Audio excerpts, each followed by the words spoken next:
Hello students, how are you all? In last class you learned crystal defects. The today's topic is electrical properties of solids. The solids exhibit electrical conductivity. The magnitude of electrical conductivity is ranging of solids from 10 power minus 20 to 10 power 7 ohm inverse meter inverse. Electrical conductivities.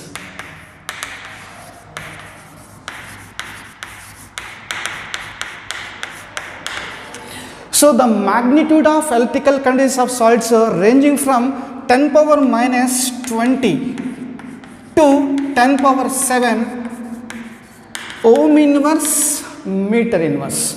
So the based on conductivities of solids, the solids classified into three types.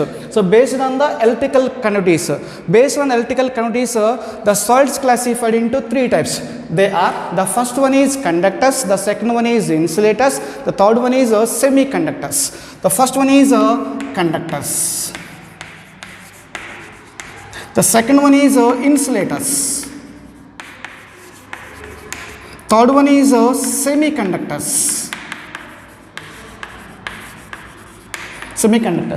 So now let us discuss one by one in detail. Among them, the first one is conductors. So this is the classification of solids based on the conductivities ranging. That means based on the conductivities. Based on the conductivities, the solids are classified into three types: conductors, insulators, and semiconductors. Now discuss one by one in detail. Among them, the first one is conductors.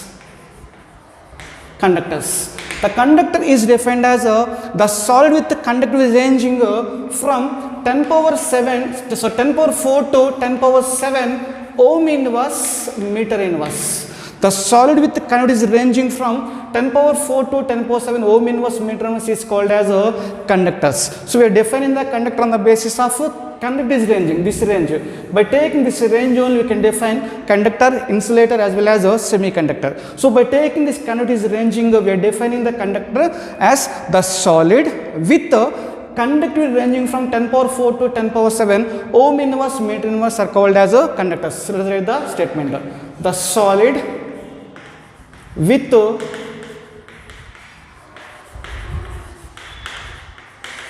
conductivity ranging, the solid with the conductivity is ranging from 10 power 4 to 10 power 7 ohm inverse meter inverse are called conductors. This is the definition of conductor. The conductors again classified into two types. One is called as electronic conductors. The first one is called as electronic conductors. The second one is called as electrolytic conductors.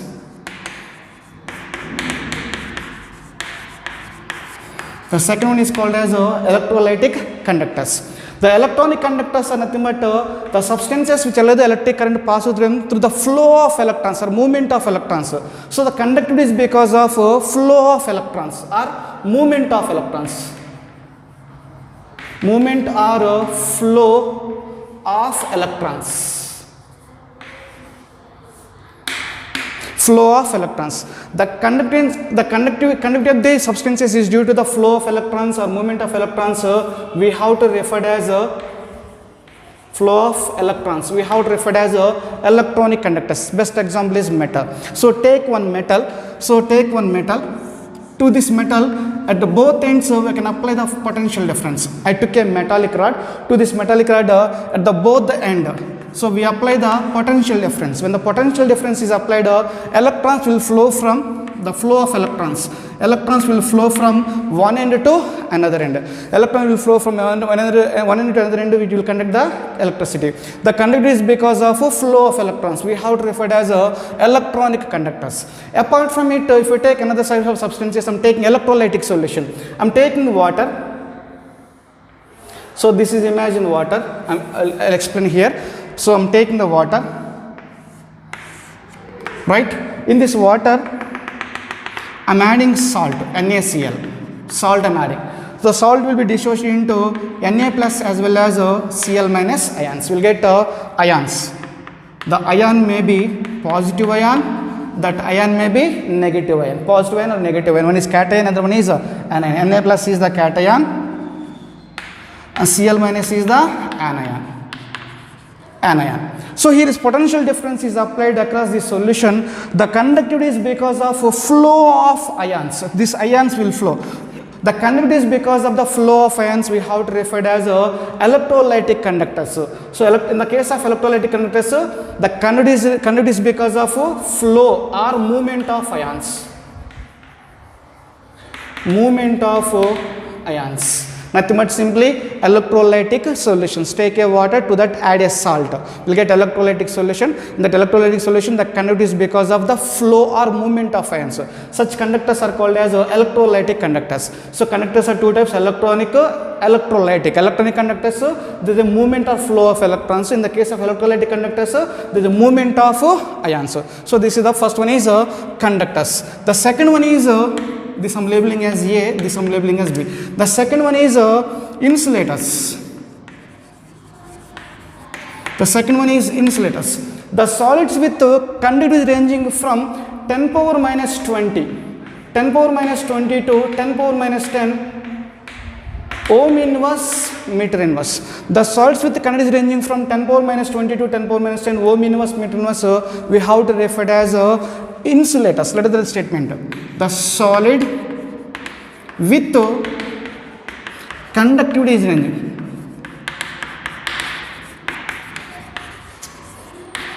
Conductivity is ranging from 10 power minus 20 to 10 power minus 10 ohm inverse, meter inverse.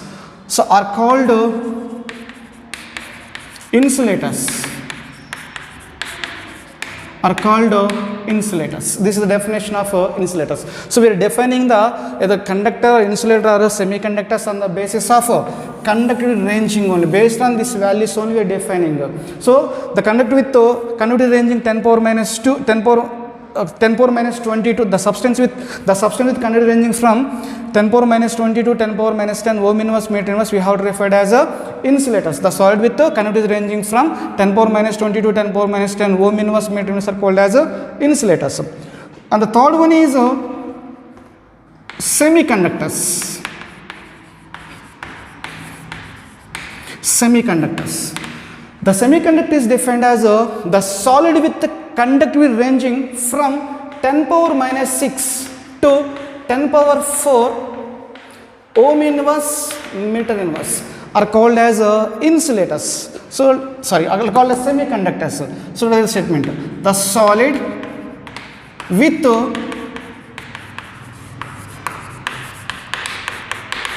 conductivity ranging from 10 power minus 6 to 10 power 4 ohm inverse, meter inverse are called insulators. So are called semiconductors. Are called semiconductors. So this is the classification of solids on the basis of conductivity ranging from 10 power minus 20 to 10 power 7. The first one is conductors. Conductors are nothing but solid with conductivity ranging from 10 power 4 to 10 power 7. Ohm inverse, meter inverse are called as conductors. Example for the conductor is you can take metals. So metal like copper, you can take iron, you can take aluminum, you can take. Metals comes under the conductors. And some electrolytic solutions. We are talking about solids, so we are taking metals here. The second one is insulators. The insulators are nothing but the solids with conductivity ranging from 10 power minus 20 to 10 power minus 10 ohm inverse, meter inverse are called insulators. Example for the insulators we can take is plastic. So plastic comes under the examples of insulators. The third one is semiconductors. The solid with conductivity ranging from 10 power minus 6 to 10 power 4. 10 power minus 6 to 10 power 4 ohm inverse, meter inverse generally we have referred as semiconductors. Example for the semiconductors is silicon. Silicon is an example of semiconductors. This is the classification of solids on the basis of conductivities. Next, conduction of electricity in metals, insulators and semiconductors. According to band theory, the solids have a valency band as well as a conduction band. So I am taking this is the energy energy, and this is the valence band. Valence band, and this is the conduction band. Conduction band. So according to band theory, there is a valency band as well as conduction band in the solids. So the valency band is filled with valence electrons. The valency band filled with valency electrons. So valence electrons present in the valency band. It is a partially filled valency band. And the conduction band is empty. It is occupied with the free electrons. So conduction band is empty band. It is occupied by free electrons. So valency band is filled with valence electrons and conduction band is empty. So this is energy gap between the conduction band as well as a valency band. This is energy gap. This energy gap is called Farbidden zone. Farbidden zone is also called as a forbidden energy gap. This is also energy gap. This is these two are the conduction valency band and conduction band. Between them is energy difference is there. This is nothing but a forbidden zone, then also called as a forbidden energy gap. Right. Now coming to the point here is we will discuss metals, insulators as well as semiconductors one by one. So first I am taking the metals. In the case of metals, the valency band is overlapping of valence band. So this is the imagine I am taking, here is energy. Here is energy, and this is a band, valency band. And in the case of solids, valency band as well as conduction band overlapped each other like this.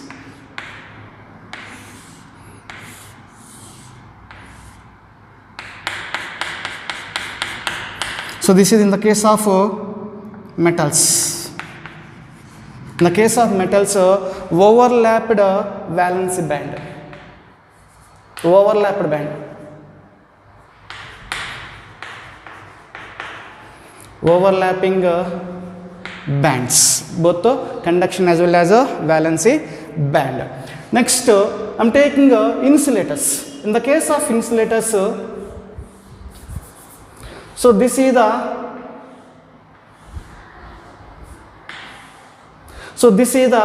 conduction band.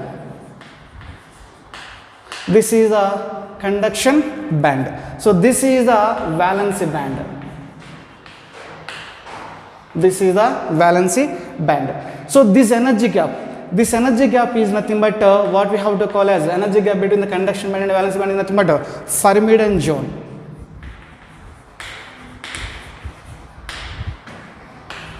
Forbidden zone. So here is that there is a large energy gap. Large energy gap. There is a large energy gap. Next, I am taking semiconductors. This is empty band. Conduction band is empty band, and valency band is filled with partially electrons. Next, I am taking semiconductors. In the case of semiconductors, I am taking this is filled, partially filled.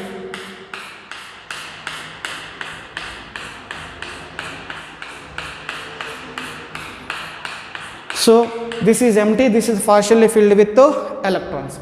Next I am taking semiconductors.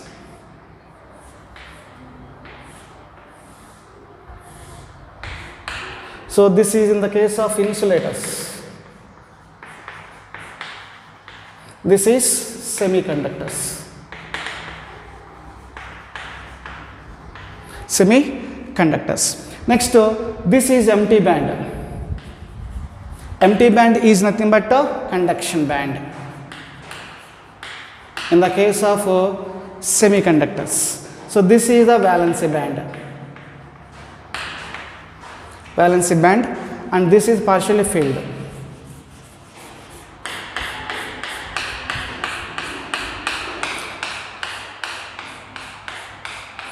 So this is a partially filled. So this is nothing but energy gap. This energy gap is nothing but forbidden zone. Forbidden zone, small energy gap. There is a small energy gap. Now coming to the point. So in the case of conductivity ranging of metals is very high. It is around 10 power 4 to 10 power 7. This is because there isn't any gap, there isn't any permanent zone, there isn't any gap between the conduction band as well as valency band. This is what? Conduction band, and this is what? Valency band. So conduction band and valency band are both are overlapped each other. Due to overlapping, the electrons movement will be very free. But in the case of insulators, suppose electron present in the valency band, electron want to jump to the conduction band. So there is a large difference in the energies. Because of the large difference in energies, the electron unable to jump to the conduction band. As a result, the substances do not conduct any electricity because there is a large pyridine gap. Due to presence of the large pyridine gap, nothing but large energy gap, electrons present in the valency band are unable to jump to the conduction band. As a result, they do not exhibit any conductivity.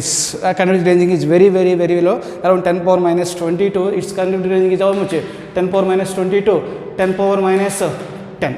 Isn't it? And the third case is semiconductors. In the case of semiconductors, the conductivity ranging is between around 10 power minus 6 to 10 power 4. So because of course this conductivity ranging intermediate between the metals as well as insulators. Semiconductors are conductivity ranging between metals as well as insulators, because here is the permanent zone is very small energy gap is there. So the electrons can easily jump from valency band to the conduction band. Due to this, the conductivities of semiconductors are intermediate between the insulators as well as metals.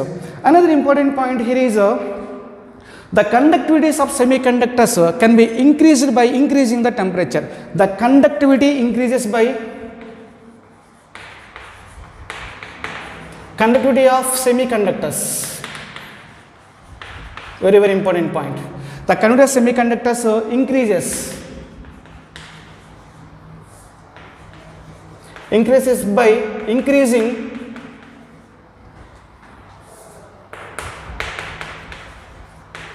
increasing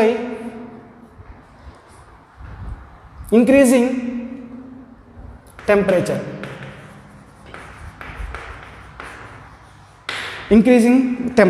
So the conductivities of semiconductors can be increased by increasing temperature. So this is because when the temperature is rises, electrons present in the valency band immediately jump to the conduction band. So due to jumping of electron from the valency band to the conduction band, because there is a less energy gap. So when the temperature rises, because of the less energy gap, electrons present in the valency band immediately jump to the conduction band. So due to jumping of electrons in the conduction band, their conductivity is going to get increases with increasing the temperature. So this is the main reason. Permanent zone is very small. Due to small permanent zone, electrons can be jumped to valency band to conduction band. As a result, the conductivity of semiconductors are increases with increasing of temperature. But in the case of insulators, even if you raise the temperature, the conductivity cannot be increases, because electrons present in the valence shell cannot jump to the conduction band, because there is a large energy gap.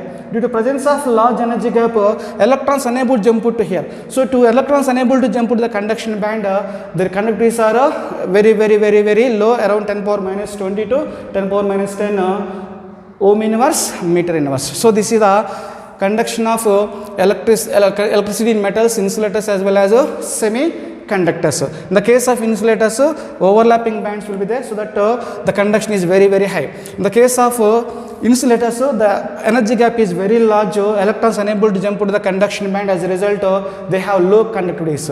So insulators have the conductivity ranging from between semiconductors has the conductivity ranging between insulators as well as metals. This is because the permanent zone and small energy gap will be there. So the electrons can easily jump from the valency band to the conduction band. When the temperature is rises, the conductivities of semiconductors are increases, because of small energy gap, electrons jump from the valency band to conduction band. So these are also called as intrinsic semiconductors. So intrinsic semiconductors are general example you can take as silicon. So silicon is a intrinsic semiconductor. So when temperature of silicon is increases, its conductivity is going to get increases. So that we are calling it as intrinsic semiconductors. Next, semiconductors. We know very well that the solid with the conductivity ranging from 10 power minus 6 to 10 power 4 ohm inverse meter inverse are called as semiconductors. So the intrinsic semiconductor has a very low conductivity ranges. So intrinsic semiconductor's conductivity is very low. The conductivity of intrinsic semiconductors can be increased by adding a suitable amount of impurity, small amount of suitable impurity. This process we are referring as a doping. The doping is defined as the conductivity of intrinsic semiconductors increases by adding a suitable impurity. This process is called as a doping. Let us write the statement. The conductivity of intrinsic semiconductor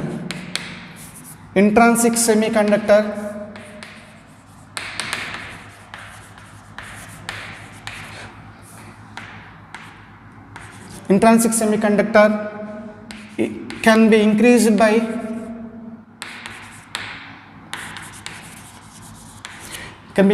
by adding small amount of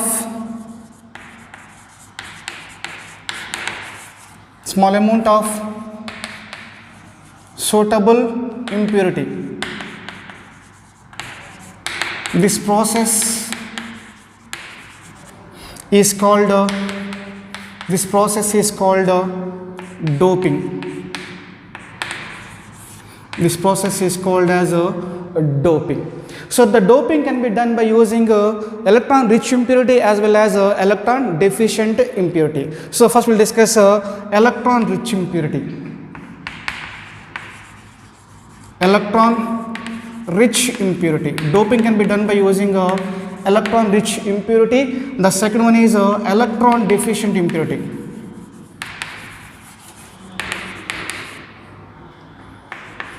Impurity.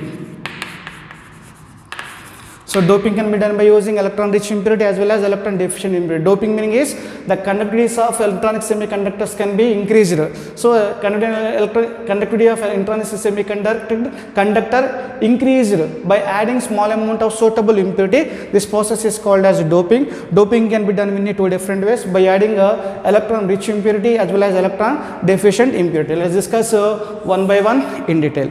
The first one I'm taking is silicon. Silicon is a intrinsic semiconductor. I'm taking silicon, you can take germanium, you can take. I'm taking silicon or germanium. First I'm taking silicon. The silicon electron configuration is 1s2, 2s2, 2p6, 3s2, 3p2. The number of valence electrons present in the silicon is atomic number is 14. It has 4 valency electrons. So I'm taking this is the silicon atom. And the silicon atoms bonded each other. This is second one, third one, fourth one, and so on. So all these are the silicon atoms. Imagine.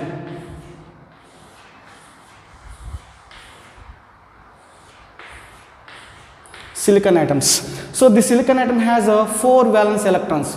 1, 2, 3, 4. And even this silicon also has 4 valence electrons. So between them is 2 pairs of electrons. 1, 2, like this.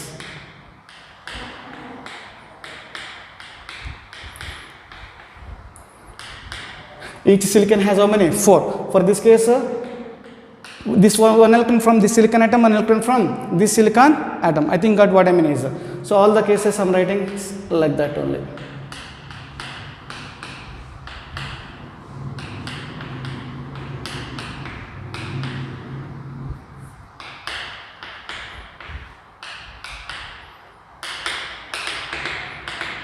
So imagine this is a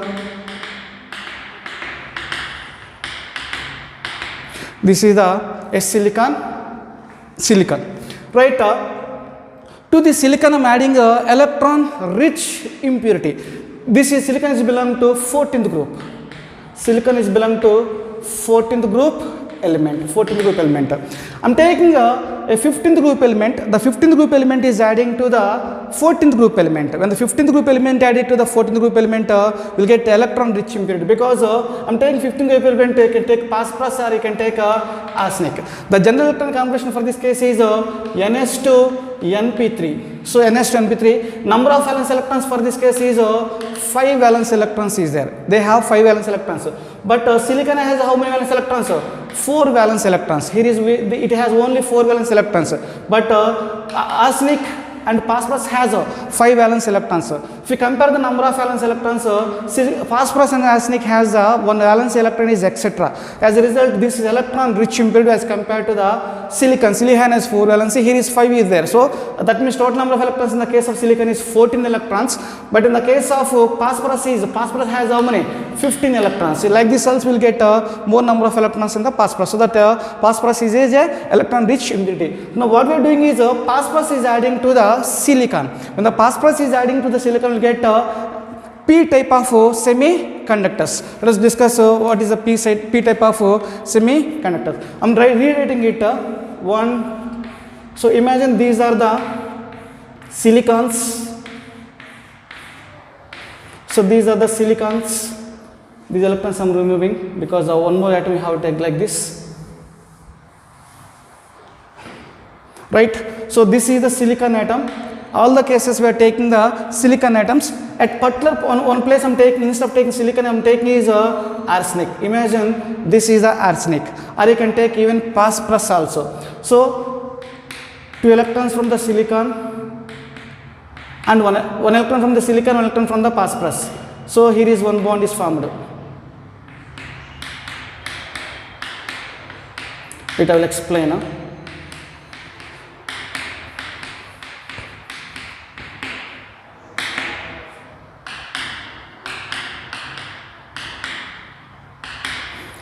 Right, if you look at this structure, what is the point here is silicon, arsenic has 1 electron extra will be there. So already these two have 1 electron from the silicon, 1 electron from the arsenic. Here is 1 electron from the silicon, 1 electron from the arsenic. 1 electron from the silicon, 1 electron from arsenic. All the cases similar way we have to take. But silicon has only 4 electrons, but phosphorus as well as arsenic has 5 electrons. 1 electron excess will be there. This excess electron is responsible for the conduction. So when the silicon is doped with electron rich impurity, the conduction is increases because of the presence of one excess electron. This type of semiconductors are called as N type of semiconductors. We have to refer it as N type of semiconductors. I am taking another one is P type of semiconductors. So I am taking the silicon. This is the silicon. Imagine silicon is doped with electron deficient impurities. Example, I am taking a 13th group element. 13th group element, the 13th group elements I am taking like boron, aluminum, etc. If the 13th group element is doped with silicon, suppose I am taking this is the boron, it doped with boron. Boron number of valence electrons is 1s2, 2s2, boron atomic number is 5. 1s2, 2s2, 2p1. 1s2, 2s2, 2p1. Number of valence electrons is how many is there? Only 3 valence electrons is there. It has 3 valence electrons. Silicon has how many? 4 valence electrons. And compared to the silicon, boron valence electrons is only 1 is less. So that this is electron deficient impurity. When the electron deficient impurity is added, so here also will be there. All the cases we have to put 2 electrons here. So here is only 1 electron will be there. And 1 electron is deficiency will be there.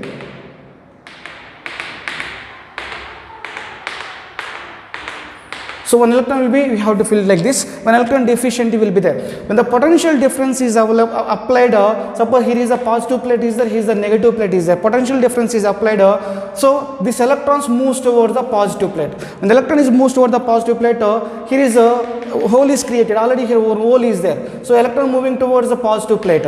As a result, here is this hole is filled by the neighboring electron. Neighboring electron will come here. So hole is developed here. So hole will be moves towards the positive, hole moves towards the negative plate. So the electron moves towards the positive plate. This type of semiconductor is called as a P type of semiconductor. This we are calling as a P type of semiconductor. N type semiconductor, P type semiconductor. Silicon doped with electron rich impurity is N type of semiconductor. Silicon doped with electron deficient impurity we have to refer it as a P type of semiconductor. semiconductors. So this is the semiconductor. Semiconductor nothing but the solid with conductivity ranging from 10 power minus 20 to 10 power 10 is 10 power minus 6 to 10 power 4 is we have to refer as semiconductors. The conductivity of semiconductors is very low. That means entrance semiconductors is very low. The conductivity of semiconductors can be increased by adding a suitable impurity. This process we are calling as a doping. Doping can be done by electron rich impurity or electron deficient impurity. Electron rich impurity is like 15th group element added to the silicon, we have referred as electron rich impurity. The semiconductor is called as N type of semiconductors because negative electrons will be excess will be the negative. So N meaning is negative type of semiconductors. So an electron deficient, that means 13th group element is added to the silicon. What is the semiconductor we are getting is P type of semiconductors. This is the semiconductors and the conductivity of semiconductors. Next, magnetic properties of solids. Every substance has some magnetic property associated with it. So each electron in an atom behave as a thin magnet, and its magnetic moment arises of its two types of motions. They are, the first one is orbital motion around the nucleus, and the second one is its spin around its own axis. So the first one is orbital motion. Its orbital motion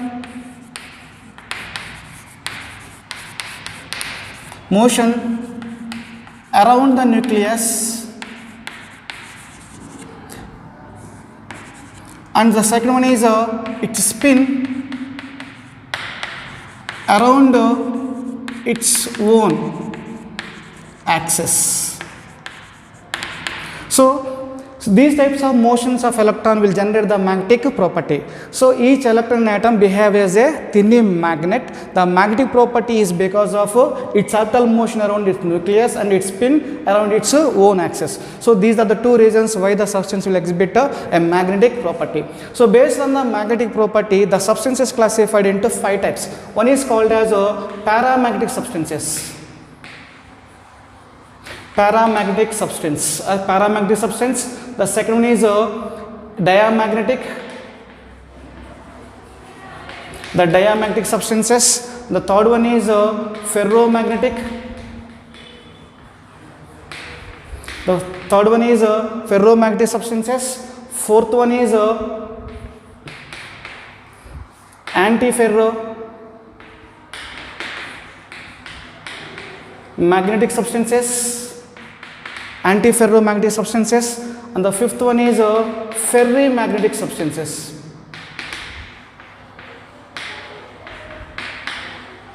Ferrimagnetic substances. Now let us discuss one by one in detail. Next, paramagnetism. The paramagnetic substances are weakly attracted by the magnetic field. This is the point number 1. They are weakly attracted. They are weakly attracted by magnetic field. They are weakly attracted by magnetic field. When the paramagnetic substances are kept in a applied magnetic field, in the presence of applied magnetic field, these substances are weakly attracted. This is the point number 1. The point number 2 is the paramagnetism arises because of the presence of one or more unpaired electrons. So it is due to presence of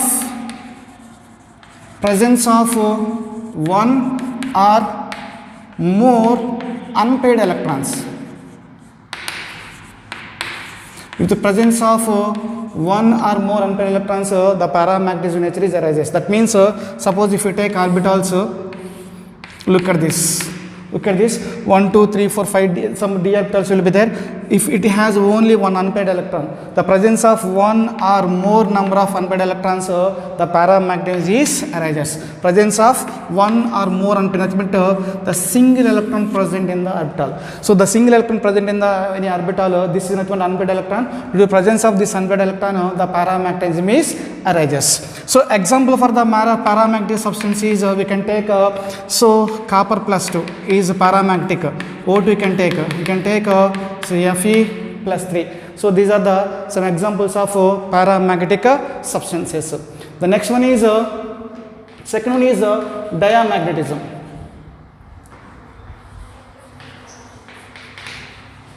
diamagnetism. The diamagnetic substances are nothing but these are the substances weakly attracted by the these are the substances repelled by the magnetic field. Repelled by the magnetic field. Repelled by magnetic field. When the diamagnetic substances are placed in a magnetic field, these are repelled by a magnetic field.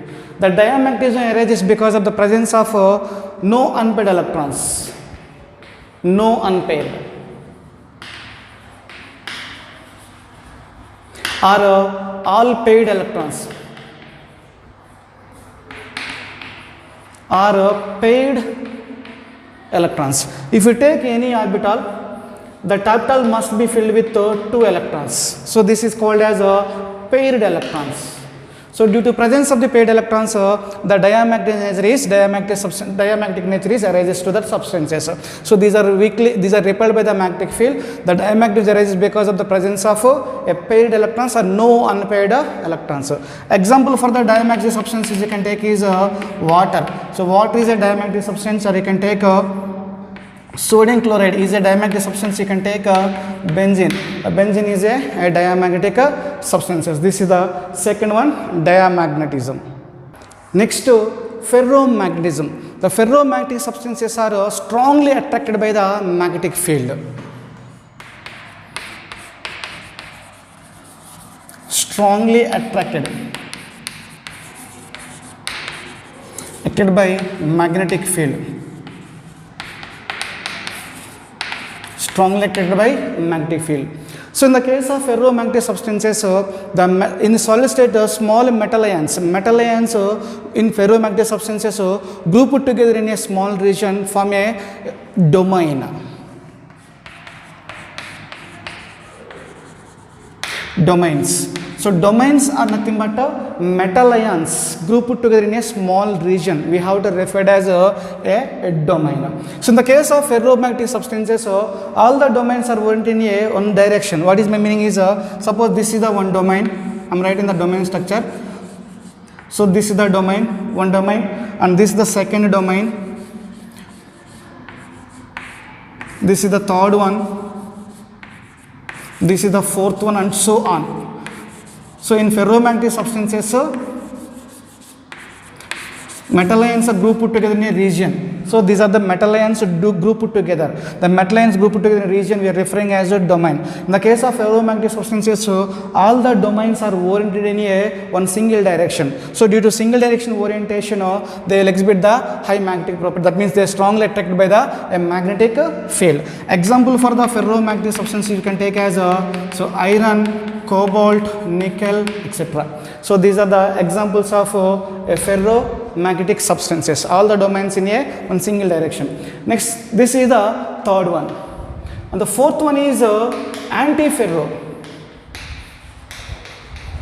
magnetism. Antiferromagnetism. Antiferromagnetism is opposite to the ferromagnetism. In this case, the domains are oriented in opposite directions in equal number. What I meaning is, so suppose one domain is oriented is upside and one domain is opposite. Equal in number. One is upside, one is down. So orientation in this case is one is upside, another one is downward. So third case, one is up, one is down. So domains are oriented in opposite direction, equal in number. One is upside, one is down. One is up, one is down. So the magnetic nature because of one domain is cancelled by the another one. So magnetic nature is cancel out each other. So these magnetic property is opposite to that of ferromagnetic substances. Example for the antiferromagnetic substances is MnO. MnO is an example of antiferromagnetism. So domains are oriented opposite side in equal in number. We will get antiferromagnetism. It is similar to take ferromagnetism. It is opposite to ferromagnetism. Here is all are in one direction. This one is up, one is down. Opposite directions will be there. And the fifth one is ferrimagnetism.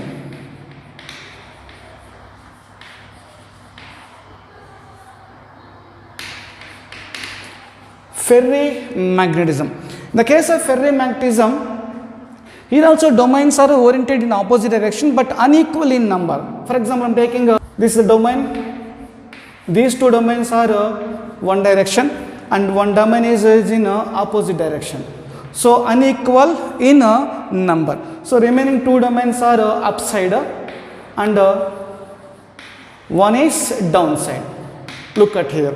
So two domains are oriented in one direction, one domain is opposite, unequal in number. So domains are oriented in opposite directions, unequal in number, will get ferrimagnetic substances. These are weakly attracted by the magnetic field. So example for this case is Fe3O4.